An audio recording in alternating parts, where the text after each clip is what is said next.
So class, welcome to the lecture number 12 of the course. Lecture 12. So in this lecture we will start with the unit commitment.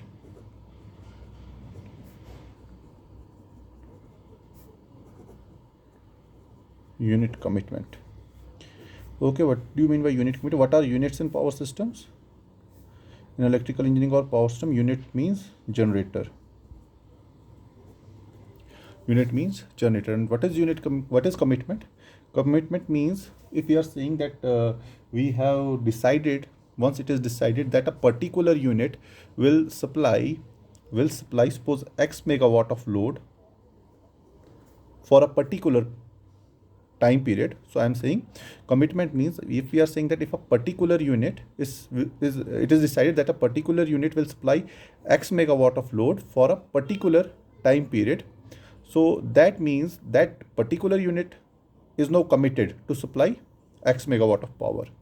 Okay, so that this is called as unit commitment in layman. Okay, so I'm saying that we will decide that a particular unit will supply a particular amount of power for a particular time period. Okay, so for that thing we should know what is the load demand or load requirement for that particular amount of period. Okay, suppose I am saying that I have three units, one, two, and three generators. I am saying that this unit, that suppose I am saying that in October 2021, October 2021, unit 1 will supply, suppose I am saying 50 megawatt, unit 2 will supply 100 megawatt, and unit 3 will supply 50 megawatt. So total is 200 megawatt. Total is 200 megawatt. That means I know in advance, that in October 2021 my load will be 200 megawatt. Only then I will distribute load among these three units, suppose in this manner. Okay, so determining the load in advance, it is called as load forecasting. Okay, load forecasting. So determining the load in advance, it is called load forecasting, and it is the basic necessity. This load forecasting, it is the basic necessity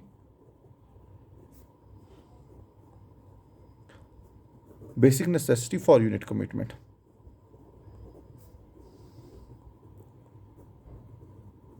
For unit commitment, if we don't know the load in advance, how can we decide, okay, which unit will take x megawatt of power and which unit will take y megawatt of power, so that x plus y is equal to p over total demand, load demand. Okay, so that is for determining this unit commitment problem. Load forecasting is the most important or basic necessity. Okay, and what is load forecasting? It is nothing but load forecasting is nothing but predicting the load in advance.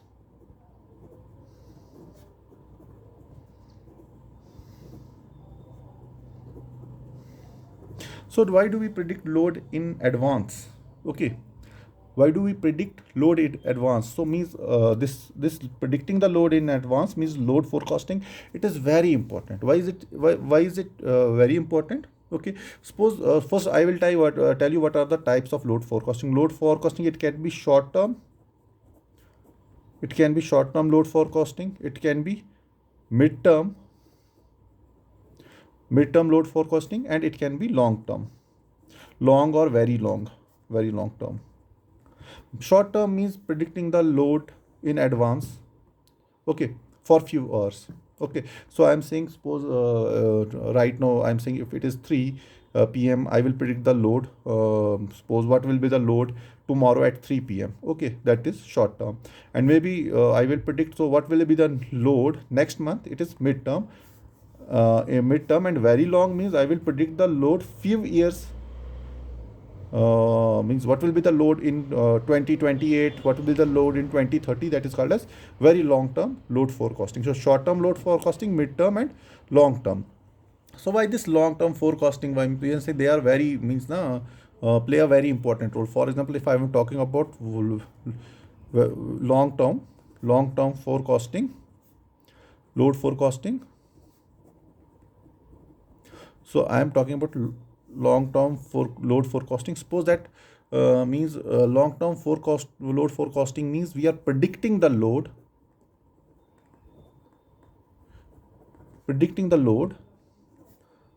5 to 6 years in advance. 5 to 6, sometime it is used as 5 to 8 years in advance. So why we are predicting the load in advance? It is important, very important to predict the load in advance. Suppose you know that for constructing a hydropower plant or this thermal power plant, okay, mostly we have two types in India: hydro and thermal. Okay, so you know that for construction of a hydropower plant, it will take around 5 to 6 years. Okay, okay, sorry, not 5 to 6, around 8 years. And for thermal power plant, it takes around 5 to 6 years. Okay, suppose if we are saying today is 2021, okay, suppose I am saying that in 2028 or in 2029 the load will increase by suppose 2000 megawatt. Okay, so I cannot start constructing these thermal or hydropower plant in 2029, because if I will start constructing the thermal or hydropower plant in 2029, they will get completed in 2035. Okay, but my load that is to be satisfied, it is to be satisfied in 2029. Okay, suppose I am saying that right now the load is suppose 7000 megawatt, and I have predicted that in 2029 the load will be around 10,000 megawatt. So the load is increased by 3000 megawatt. This is 2021, this is 2028 I'm talking about. Okay, so in 2028 the load will be 10,000 megawatt. So I have to generate 3000 extra megawatt, means I have to start constructing this hydro and thermal power plant so that I can get 3000 extra megawatt of power in 2028, and I should start constructing these power plants either 8 years or 5 to 6 years before 2028. Okay, so I am saying this long-term forecasting means predicting the load in advance, and is important because we say that this is called the gestation period. Now 8 years or 5 to 6 years, it is because we are saying because the gestation period of these power plants, hydro or thermal power plant, it is very big. 8 years or 5 to 6 years is a very long time period. Okay, so because the gestation period of these thermal and hydro power plant, it is very big, so or very long, so that is why we have to go for this long term forecasting. So means we have to what is gestation period? Firstly, gestation period, I will say, suppose we have identified the site, we have identified the source means whether it will be a hydro or thermal, and we have identified the means these funding agencies means हमारे पास site available है. Source means whether it will be a thermal or a hydro based power plant, and funding agency means which agency is funding for construction of these hydro power plants. So once these things are decided, okay, suppose the moment these things are decided, from that particular moment to the time where we will get 1 megawatt of power. Okay, I am saying once we have decided the site, source and funding of the funding agency, okay, for these power plants, from that particular time to the time where we will get 1 megawatt of power from generator, okay, that time is called as that time gap is called as the gestation period. Okay, and it is huge, means 5 to 6 years for a thermal based power plant and 8 years for hydro based power plants. Okay, so what was the first step? First step was load forecasting. Okay, so before unit commitment, we should know what is the load, what will be the load in future in advance. Okay, so let me draw it in the form of a table. So lecture 12, page number 2. Okay, I am saying the first step was load forecasting.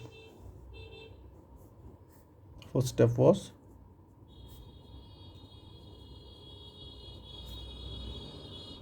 okay, forecasting means we are determining the load in advance. So it can be short term, it can be long term, and it can be midterm. Okay, three types of forecastings can be there. Okay, so once we have decided, we have forecasted the load. Okay, so then we will see what are the units available or power plants available. Okay, means what are the power plants, what are the power plants that are available to meet the forecasted load. Okay, what are the power plants that are available to meet this forecasted load? So I'm saying once for load forecasting is done, then we should know what are the power plants. We should know what are the power plants that we have to, what are the power plants that are available in order to meet the forecasted load. Okay, and we know that each plant, it will have certain number of generating units. For example, if you will see Baghriyar, it has 6 units. If you will see this Salal, it has 3 units. Okay, so similarly, if you will see, we have in Pahalgam, I don't know how many units are there, one or two, more than one, 2 or 3 units are there. And similarly, we have few these units in Kangan. So we will see how many units are available. Okay, so we will see how, first we will see how many plants are available. Then we know that each plant, okay, it has certain number of limits. I'm saying each plant has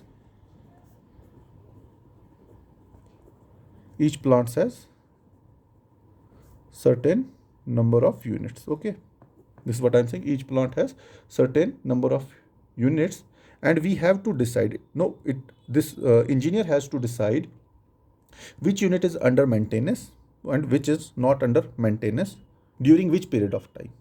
Okay, so I am saying I have 3 plants, or I am saying that I have 4 plants. So in each plant I have 3 units.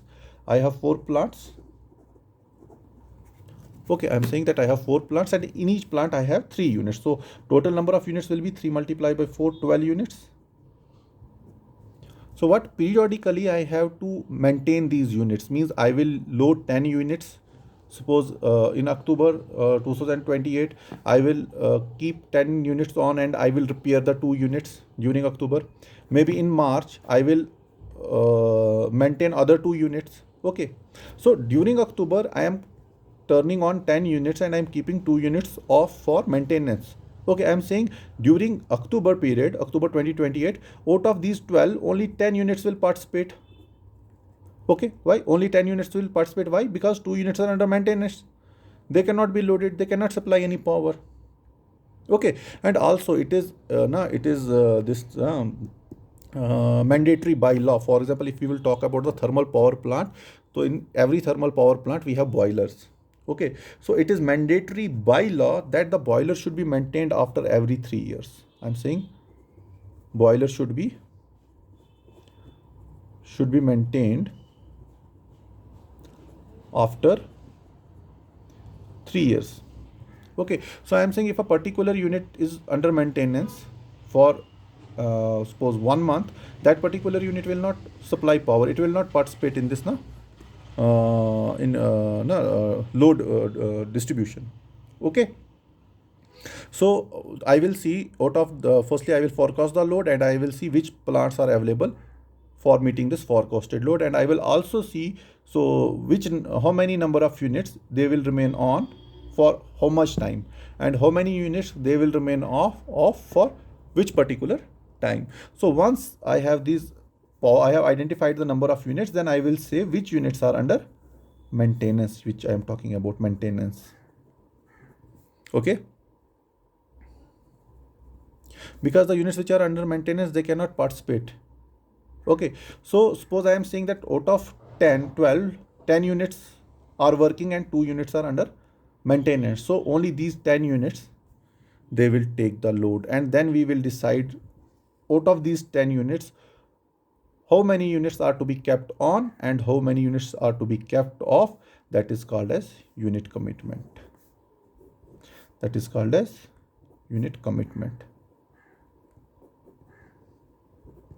Okay, so unit commitment means that out of the available units, which units are kept off, which units are kept on, which units are kept on. On means what do you mean by on? Means, if digitally I will say on means high or digitally 1, or available or participating. There are different names. And off means low or down or 0 or not available or not participating. Okay. So that unit commitment, this it tells us for a given load, okay, for a given load, which units should be kept on and which units should be kept off. Okay, this is determined by unit commitment problem. Okay, now once we have decided that which units are to be kept on and which units are to be kept off, okay, then we will decide how much unit, how much load each unit should take. Okay, so I am saying I have 10 units. Okay, I have 10 units and I am saying that I have 1000 megawatt of power. So I will say that suppose few units they will supply more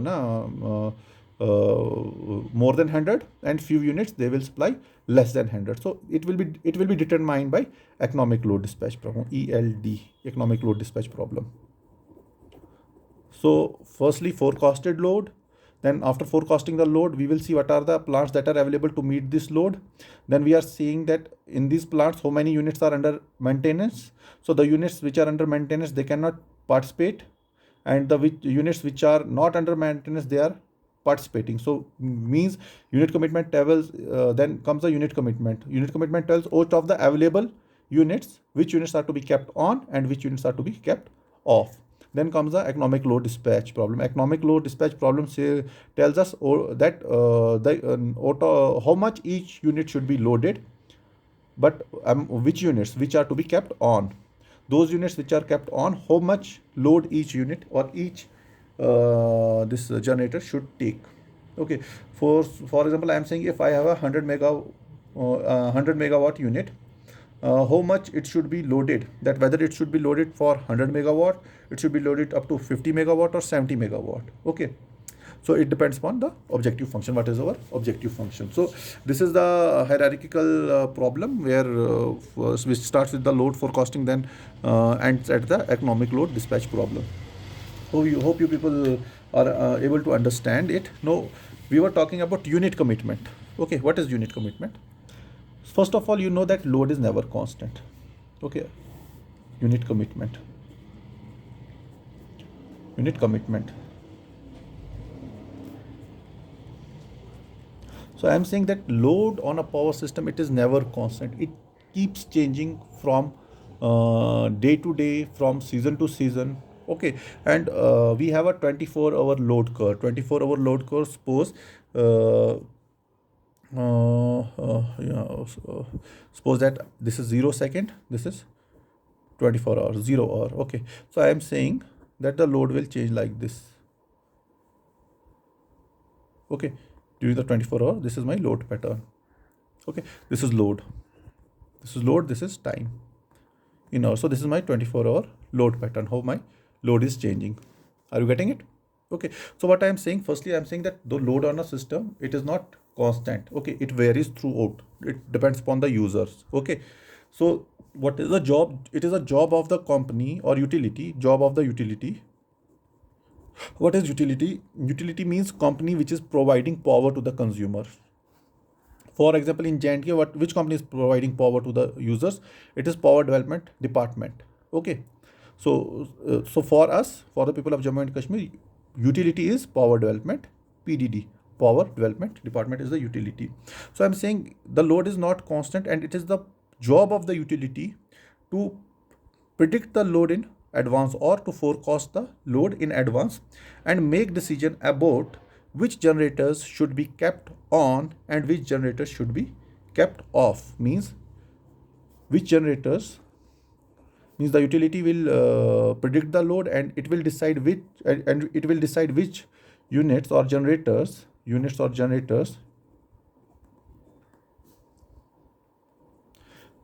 are to be kept on and which are to be kept off, and which are to be kept off. कौन से generators हम on रखेंगे और कौन से generator हम off रखेंगे. And the procedure to make such decision, to make this decision, on and off decision, the procedure to make such decision, it is called as unit commitment. Procedure, I'm taking procedure to take such decisions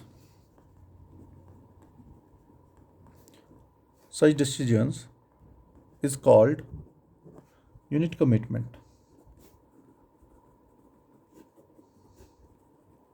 Procedure to take such decisions, it is called as unit commitment.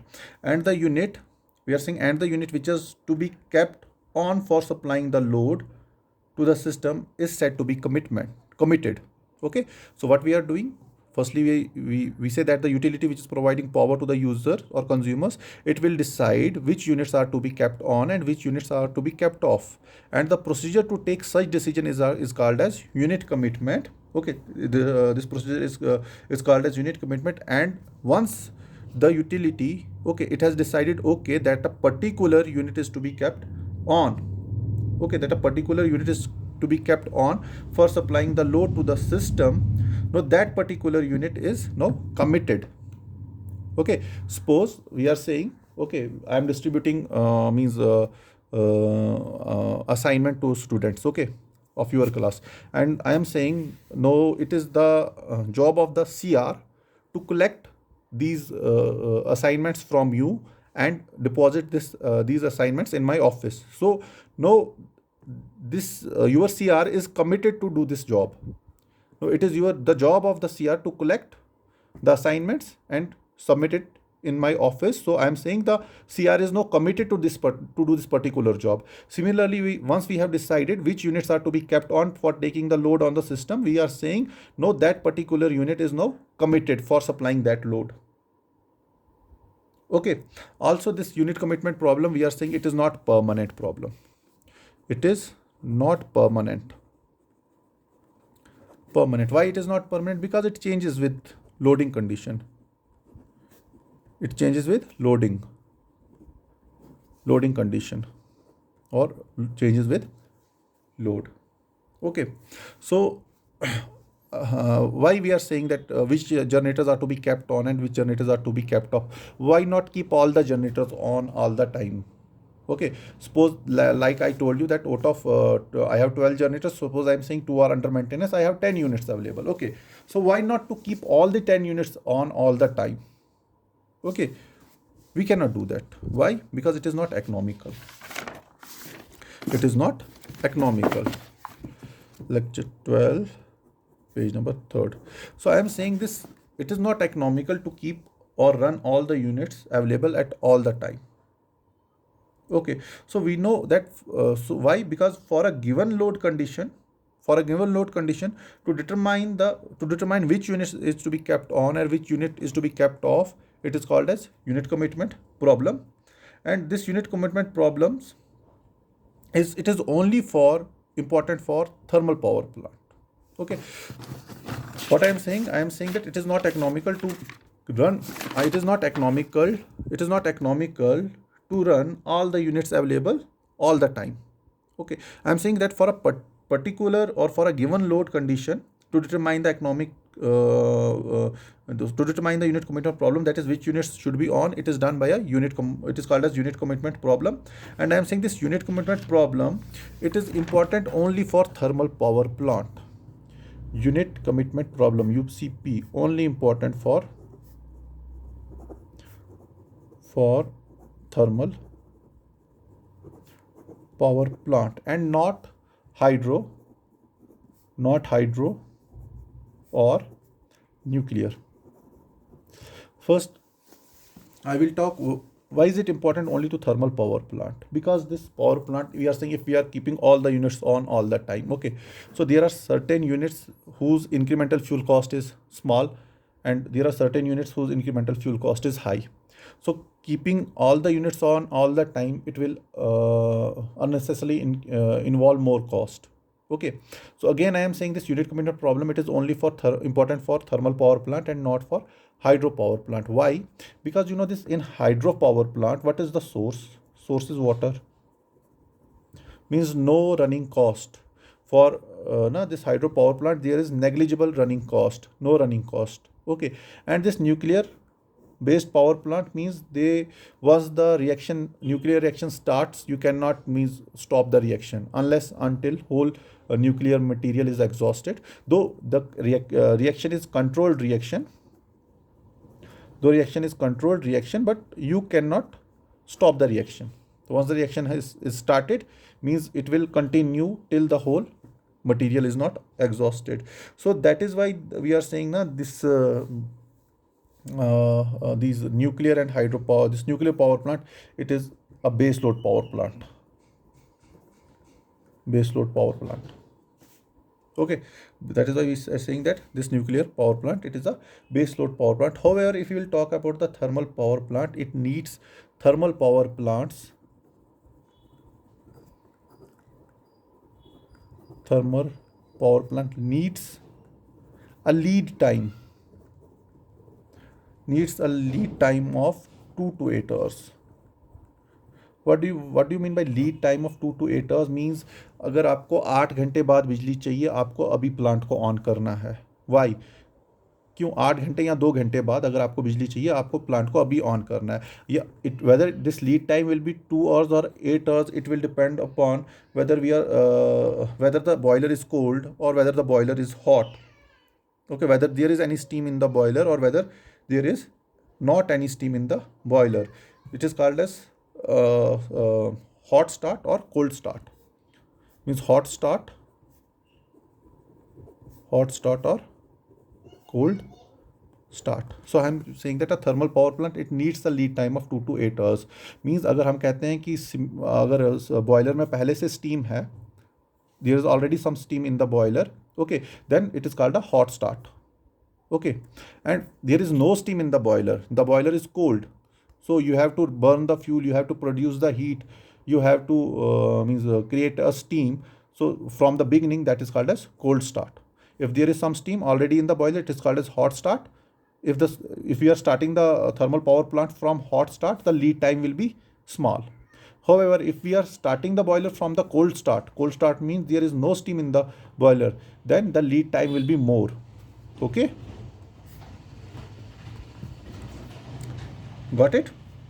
So this thermal power plant, I am saying that it needs a lead time of 2 to 8 hours. However, there is no means if you will talk about hydro plant, within minutes you can means open the gates and we can run the turbine with the help of this kinetic energy of water. The turbine is rotated and power is produced. Okay, but in case of a thermal power plant, you need 2 to 8 hours.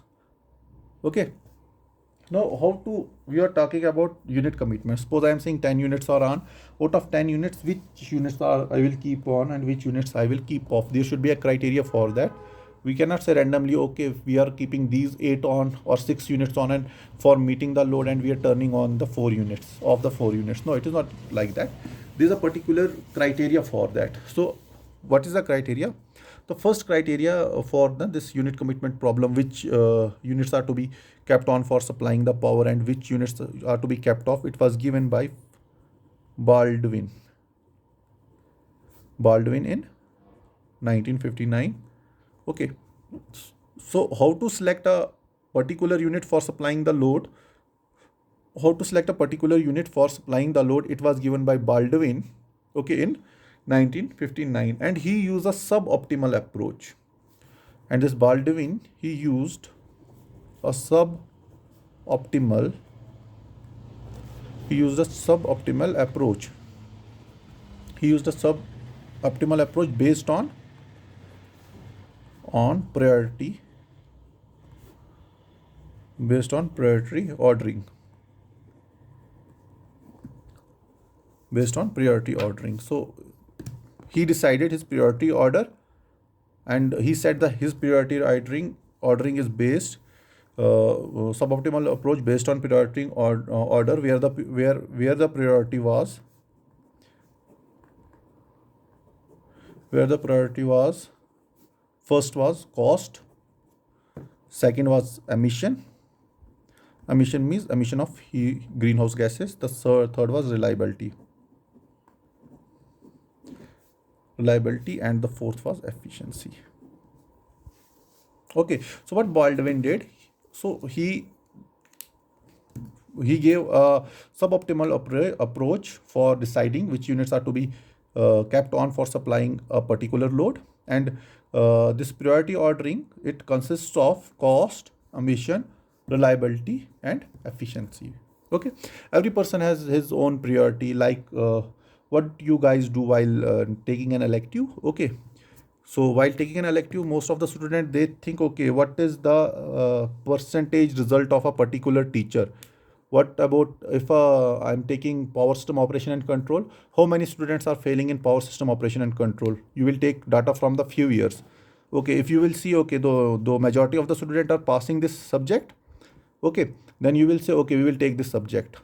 So the first priority is your passing the subject. What is your second priority? Percentage. Okay, you will see, okay, how marks are how okay, you are saying that a particular teacher, whether he is giving you good marks or he is giving you bad marks, whether he is lenient or he is strict in marking. Okay, that is your second priority. Okay, then comes the third priority. Third priority is your attendance. Okay, so whether he considers attendance or he doesn't consider the attendance. So this is your third priority. And likewise, your fourth priority is assignments. Okay, so you will first, you will see this now, pass percentage. Second, you will see marks. Third, you will see attendance. Fourth, you will see assignment. So this is your priority. Okay, similarly, this Baldwin in 1959, he gave a suboptimal approach to decide which units are to be kept on and which units are to be kept off. And this his suboptimal approach was based on priority ordering, where the priority was cost, emission, reliability, and efficiency. So according to Baldwin, the most efficient unit, it will take the load first. Okay, the most efficient unit, it will take the load first, and as the load decreases or as the load increases, less efficient units are to be put into the operation. Okay, suppose I am saying I have 4 units: A, unit A, unit B, unit C, and unit D. So I am saying it has highest efficiency. Okay, its efficiency is highest. Okay, so I will say first, if there is a load, unit D is kept on. So unit D is the most efficient unit. So this unit will take the load first. Okay, after unit D, we are saying that unit A, it is less efficient than unit D, but it is more efficient than unit B and unit C. If the load increases further, then I will say that unit A is to be put on. Okay, no, we are C and D, B and C. Now I'm saying that C is more efficient than B. Now if the load increases, I will turn on unit C, and last I will turn on unit B. Okay, so according to Baldwin, the most efficient unit, it will take the load first, and as the load increases, what will happen? Less efficient units are to be put into operation. Okay, but what is the ultimate goal? Ultimate goal of any unit commitment problem is to reduce the operating cost. Okay, to reduce the operating cost or total aggregated cost. So this cost, so how will we decide which units are to be cheaper and which units are costlier? So I will turn the page, and I will start here. 4th page, lecture 12. So what I was saying that the most efficient unit, according to Baldwin, most efficient unit will take the load first, and as the load increases, less efficient units will be turned on. Okay, or less efficient units are to be put into operation. So I'm saying, however, ultimate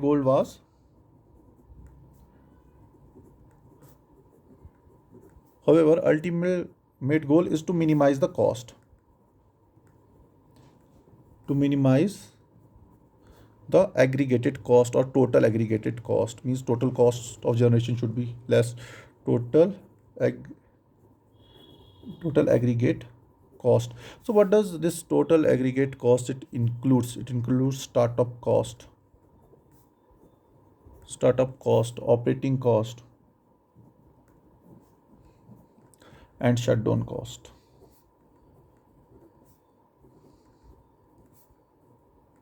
I don't know whether I have told you what is the startup cost and shutdown cost while I was telling you this now. While I was teaching you first unit. But anyways, I will again explain in the coming lecture what is the startup cost, operating cost, or shutdown cost. So ultimate goal is to minimize the total aggregate cost over a daily load cycle, over a daily load cycle while satisfying the load.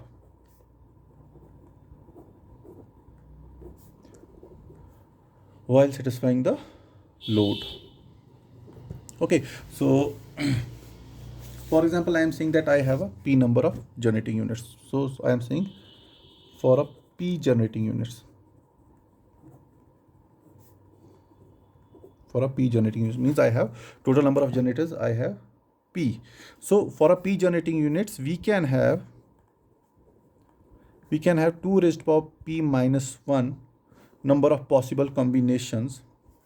2 raised to power P minus 1 number of possible combination. 2 raised to power P minus 1 number of possible combinations of generators to be examined in each stage of the study period.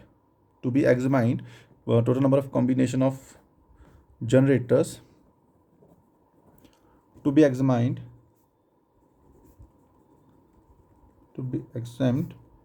during each stage of study. Okay, during each stage of study. Suppose I am saying that my total number of generators are 3. Suppose I am saying P is equal to 3. So how many number of combinations I can have? I can have 2 raised to power 3 minus 1 means 7 number of possible combinations. I can have 7 number of possible combinations. Okay, so what is I am saying during the each stage of study. So if my P is 3, I can have 7 number of possible combinations of generators to be examined during each stage of the study of load cycle. So during each stage of study means what we do, we divide the 24 और दिन में कितने घंटे होते हैं 24. We divide these 24 hours into intervals, into small intervals, okay, or small intervals or stages, and the predicted, and we assume that predicted load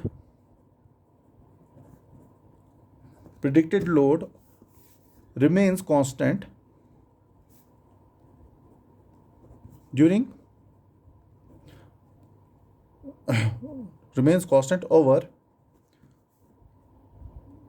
over that interval. For example suppose मैं कहता हूँ मेरे पास आई हैव 24 आवर्स ड्यूरेशन और एक दिन में 24 घंटे होते हैं. मैं उसको डिवाइड करता हूँ.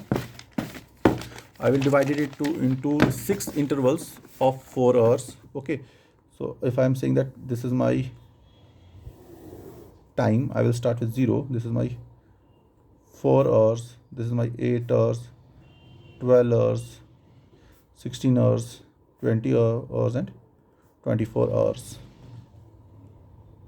Okay, so and my load I am taking as, this is my 400 megawatt, this is 800 megawatt, this is 1200 megawatt, this is 1600 megawatt, and this is 2000 megawatt. Okay, so I am saying, suppose I am saying during my first interval. Okay, during my first interval, this is my first interval, 0 to 4 hours, the load is, suppose I am saying it is around 1100 megawatt. So it is here. So I am saying during the first interval, load is around 1100 megawatt. Okay, during the second interval, my load is around 13, 12, 13, 14, 15 100 megawatt. So load is around here during the second interval. During the second interval, the load changes like this.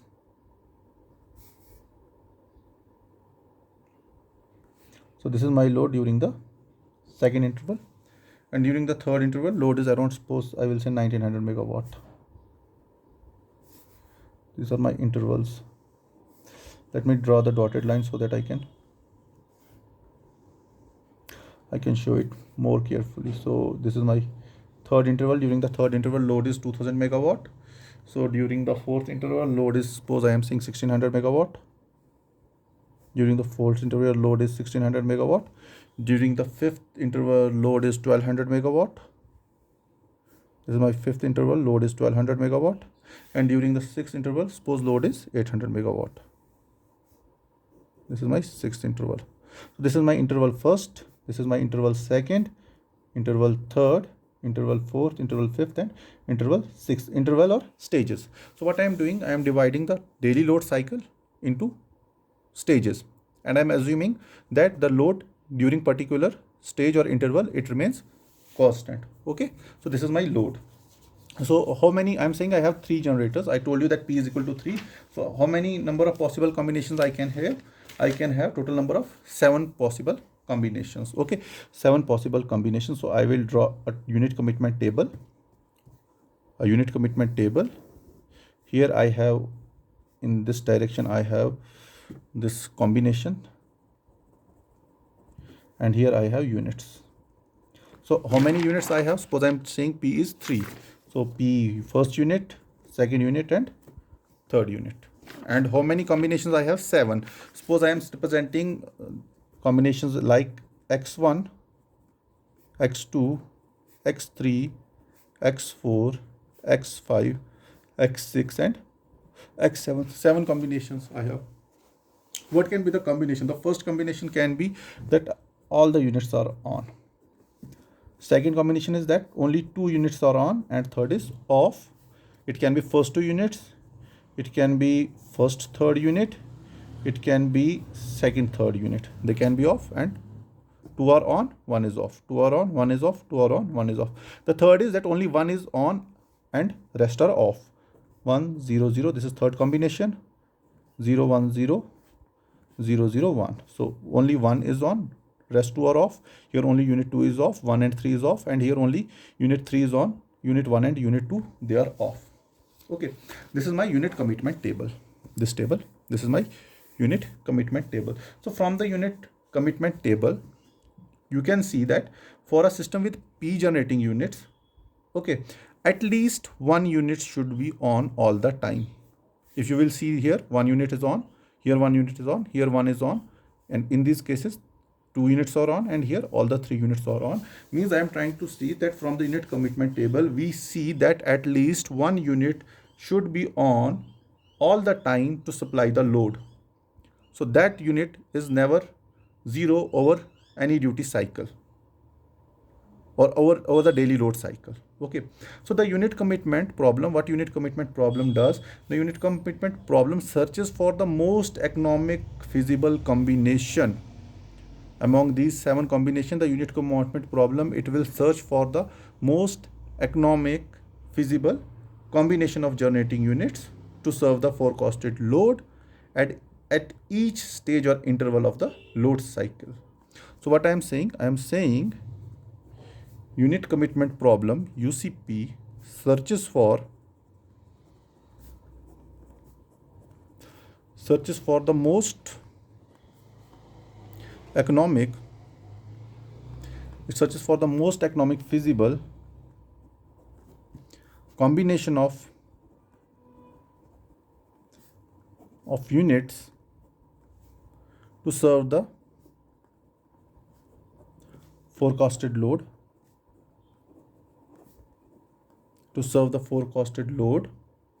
at each stage or interval, of the load cycle. So means the unit commitment problem will see, okay, during the first interval, which combination is most feasible. During the second interval, which combination will be most feasible. Similarly, during the third, fourth, fifth, and seventh, which combination will be the most feasible. That is what I have written here. So depending upon the constants imposed by the load level, okay, all the combinations, they cannot be feasible. Okay, depending upon the constants imposed by the load level, all the combinations, they cannot be feasible. For example, I am saying I have a load of 100 megawatt or more. Okay, so I am saying if a load of 100 megawatt, it cannot be supplied by a combination of units, okay, with a total capacity less than 100 megawatt. Okay, suppose I am saying that my load is 100 megawatt. Okay, and suppose I am saying that my P load is 100 megawatt. Okay, I'm saying that not all the combinations are feasible. Okay, I'm saying depending upon the constraints imposed by the load level, all the combinations are not feasible. For example, I'm saying that if I have a total load of 100 megawatt, I'm saying that each unit P1, P2 and P3, for example, I'm saying they all can supply, suppose no, let me take it like this. Suppose I'm saying that P capacity of the first is 30 megawatt, capacity of the second is 80 megawatt, and capacity of the third it is uh, suppose 60 megawatt. Okay, I have a load of 100 megawatt. So capacity of one is 30 megawatt, capacity of second is 80 megawatt, and capacity of third is 60 megawatt. Now, these are the constants. Maximum it can supply 30, it can supply 80, and it can supply 60. So tell me, if I want to supply 100 megawatt of load, can these combinations be possible? X5, X6, and X7? No, because X5 is means only one unit is on, means it can supply only 30 megawatt, whereas the load is 100 megawatt. So this fails here. If I will take 6 combination, only unit 2 is on, unit 1 and 3 are off. So total generation is 80, my demand is 100, again not satisfied. And if I will take the 7th, total generation is 60, that is because only third unit is on, but the load is 100, so again not satisfied. So 1, 2, 3, it is not possible. So let us, this 5, 6, 7 is not possible. Let me see second, third and fourth. I will see second. Second, what is, first is on and second is on, means 80 plus 30, 110. Total is 100 megawatt. So it is possible. These together can combine, take 100 megawatt load. If I will see X3 means first and third are on, means 60 plus 30, 90. My generation is 100. So this is not feasible. Similarly, this X4, it is feasible because the combination of power, it can be more than 100 megawatt. So what I am trying to say, a load of 100 megawatt or more cannot be supplied by the combination of units with total capacity less than 100 megawatt. Okay, you got it? What I'm trying to say? I'm trying to say not all combinations are feasible. Why? I'm saying why? Because I'm saying, for example, a load of 100 megawatt or more cannot be supplied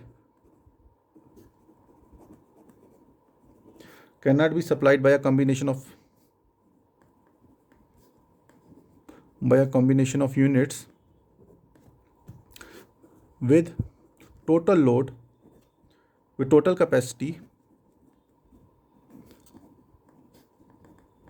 less than 100 megawatt. Are you getting it? So not all the combinations are feasible. For example, a load of 100 megawatt or more cannot be supplied by a combination of units with total capacity less than 100 megawatt. Okay, so keep this thing in mind. So what I told you, the first point I told you, that that from this unit commitment table, we observed that at least one unit, it should be all on the time. One unit, it should be on. Okay, we also said that from this unit commitment table, it searches for the most economical feasible combination of units to serve the forecasted load at each stage or interval of the load cycle. Third, I told you all the combinations are not feasible because, for example, I took a load of 100 megawatt, and I am saying that a load of 100 megawatt or more cannot be supplied by a combination of units with a total capacity less than 100 megawatt. So these are the 3 points. Now, for developing the mathematical formulation of the unit commitment problem, we use dynamic programming. So I am saying, for which this was page number, lecture 12, page number 5. I am saying this is lecture 12, page number 6. I am saying for developing the mathematical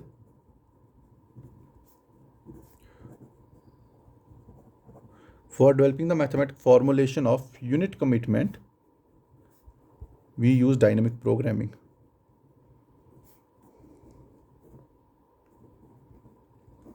We use dynamic programming. What is dynamic programming? I will tell you later, after a few minutes. So first, let us assume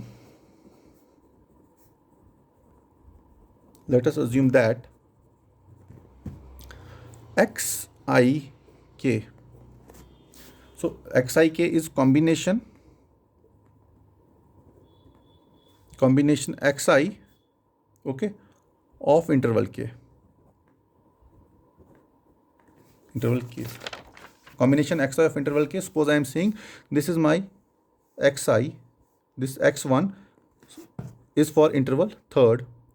Okay, if I am taking k is equal to 1, so x1 and I is equal to 1, so x1 means this combination will be for unit number 1, interval 1. And if I am taking I is equal to 1 and k is equal to 2, then this x1 2, it will be means this combination will be for interval 2. And if I am taking I is equal to 1 and k is equal to 3, then I will say this combination is for unit number 3. Similarly, if I am taking I is equal to 2 and k equal to 1, then I will take this combination is for interval first. And if x is equal to 2 and k is equal to 2, then this combination will be for interval 2. And if x is equal to 2 and k equal to 3, then this combination will be for interval third. Okay, you got it? What I am trying to explain, I am saying let xik be the combination xi of interval k. Then xj k plus 1 will be the combination xj of interval k plus 1. Sorry, here it is k small, so also I will write k here small.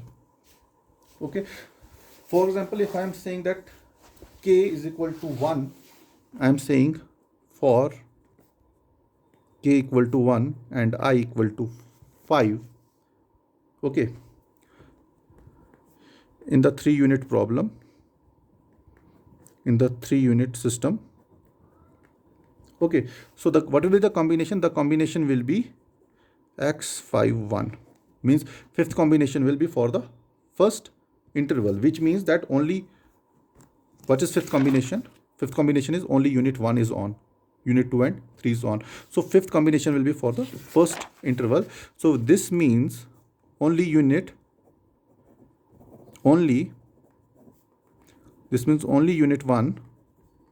is participating. Only unit 1 is participating. Okay. So I will start in the next lecture. I have to go for some work.